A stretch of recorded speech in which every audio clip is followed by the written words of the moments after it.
माझ्या नावावरती झाली आहे, त्याच्यामधलाच हा एक खंडणीचा FIR आहे.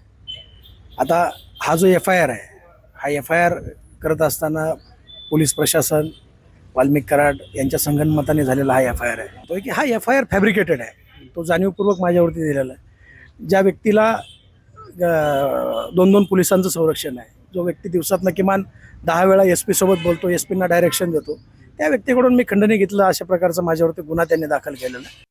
संतोष देशमुखचं प्रकरण बघितलं, जालन्याचं जर आपण बघितलं, आता हे कोणाचं होतं?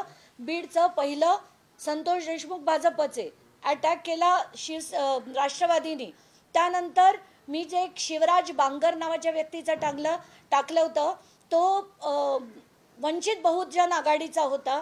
या सगळ्या आमदारांना समज देण्याची गरज आहे आणि ती मुख्यमंत्र्यांनी द्यावी की याच्या पुढे महाराष्ट्रात उत्तर प्रदेश किंवा बिहार सारखी दहशत आम्ही